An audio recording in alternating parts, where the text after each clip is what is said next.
Magandang araw mga kaibigan. Bigyan natin ng reaction, opinion ngayon ang post ni Attorney Wilfredo Garrido, isa sa mga paborito kong social media influencer dahil ano siya wala siyang pinapanigan. Kung kamali ang Marcos camp, batikusin niya. Kung may kamali ang Duterte, batikusin niya. Kung may maganda, sinasabi niya. Ito ang magaling na na social media influencer. Ito, nagbigay siya ng comment, reaction sa pahayag ng Pangulo. Yung sabi niya na he will present the Philippines as a reliable partner in South Korea APEC Met. Sabi ni Attorney Wilfredo Garrido, you can never convince foreign investors that the Philippines is a reliable partner unless you send to jail all corrupt officials. Ipreso mo muna ang mga corrupt na officials bago mo makumbinsi ang mga foreign investors na ang Pilipinas ay reliable partner.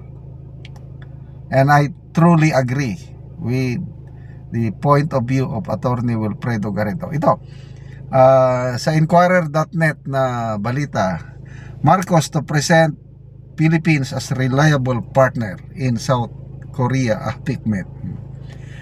President Ferdinand Marcos will present the Philippines as a reliable partner to investors in his participation at the 32nd APEC Met in South Korea.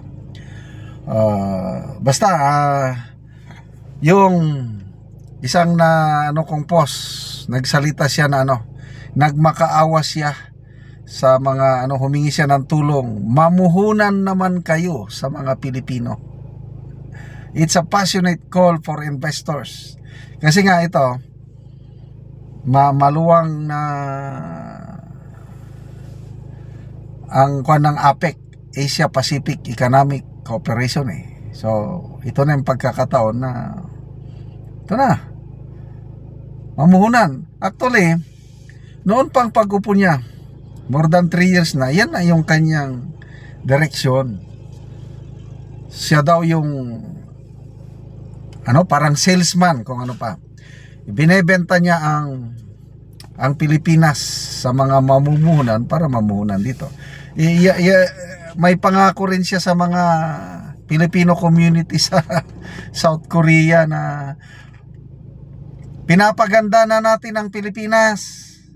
Pag napaganda na natin ito, yung traveling abroad, working abroad will just be a choice. Kung gusto nyo, magtrabaho kayo. Pag hindi, yan. Kasi magkakaroon na ng maraming trabaho sa Pilipinas. Yun ang kanyang pangako sa Filipino community in South Korea pagdating niya doon.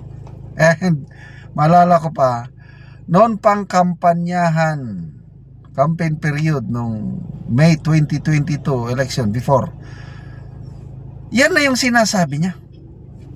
We will create job opportunities in the country. Kaya yung kababayan natin na gusto ibang bayan, magpunta lang doon because it's their choice. But it's not dahil napilitan lang. Ang gandang pakinggan nung nangangampanya pa siya Ang galing niya kasing magsalita. Bulatik ba? At ako naman, naniwala ako, yes, mananalo lang ito. Dasal ako, Panginoon, panalunin mo naman. Like father, like son. Dahil magaling yung tatay noon. I believe ito, he will also deliver. Panalunin mo. So I prayed for him and I campaigned for him. Nagkalisorbe ako noon Ang hirap yung magkalisorbe, but sige lang, basta manalo. Ilang beses akong napahiya sa mga sinosorbe ko. Kaya nung nanalo na, tuwan-tuwa ako. Ito na, pag-asa. Kaya lang after 3 years, wala rin. The same pa rin parang lumala pa ang kalagayan ng bansa mula nung umupo siya. Kala ko nung una, mga kababayan nating OFWs, pauwi na dito. Kasi ang hirap yung trabaho ng OFWs, malayo sa pamilya. Napipilitan lang na mangibang bansa eh. Kasi anong trabaho nila dito? Oh, ano ngayon? May mamumuhunan? No way. Kaya agree ako dito sa response ni Attorney Wilfredo Garrido. Ikulong muna, ipakita muna yung resolve na walang sinasanto pagdating sa korupsyon. But perception ko, mahina. Yung makukulong, kung mayroon man silang mapakulong, mga malilit lang na isda. But the masterminds, never. Isa na yan, Saldico. Isa siya sa mga architect sa nangyaring ito. Plus yung mga amo niya pataas. Wag lang muna nating banggitin pataas. Name that can never be mentioned daw eh. But alam na natin. Sabi rin ng Pangulo, alam na natin sino yung mga mastermind. Ikukulong natin sila. Do you believe makukulong nila si Saldico?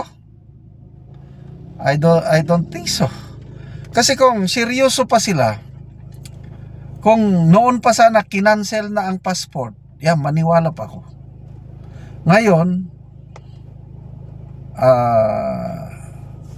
duda ni pangamba ni Congressman Toby Chanco, baka nakakuha na si Saldico ng citizenship passport sa ibang bansa na wala tayong extradition treaty, meaning ligtas na siya doon.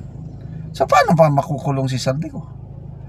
And then, kung hindi makabalik Saldico dito, yung kanyang kapartner in crime pataas, paano pa madadamay? Ligtas na yung isa. Di ba? Part of the script. Itong ICI, wow, naglabas na kuno ng initial report. Nag-recommend na kuno ng kakasuhan. Kasuhan nila sa Saldico. Kahit ilang libo pang kaso ang kaso nila kay Saldico, wala naman siya dito. Paano mapapanagot? Kaya wala akong katiwa-tiwala sa ginagawa ng administrasyon ito. Kaya yung magtiwala ang mga foreign investors, ako nga Pilipino nandito, gusto ko sana maraming mamumuhunan para magkatrabaho naman ang kababayan. But sad to say, wala na akong katiwa-tiwala sa ginagawa nila pagdating sa korupsyon. Kakaawa po ang Pilipinas. God save our country. Salamat mga kaibigan sa inyong pagsubaybay sa ating channel. Nakakatulong kayo ng malaki sa tribong Talandig ng Bukidnon dahil ang income natin sa channel na ito is pantulong po sa tribo. Namimigay tayo ng livelihood assistance sa kanila. Nagpapatanim ng saging lakatan at Arabica coffee. Panoorin niyo ang video nito. Naanami diri sa among saging lakatan, so magaputos mi sa silopin sa namunga na nga among lakatan. Salamat gid kayo sa Ginoo kay namunga na among lakatan, walo ka sipi. Walo ni siya ka sipi. So sunod-sunod na gid ang pagbunga sa among lakatan. So duha ni karon ang among putuson. So gawa sa among giputos nga among saging lakatan. So naapagyod ang namunga na Apagyod ang nanay puso. So sunod-sunod na managid ni og pagputos og iya.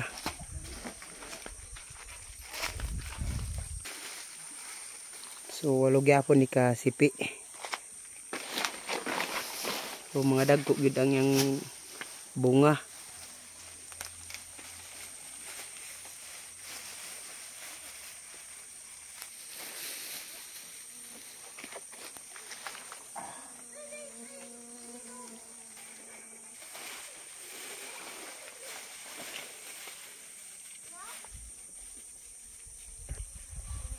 Salamat yun kayo sa Ginoo nga pamunga na among lakatan. Dako gyapon ni nga puso.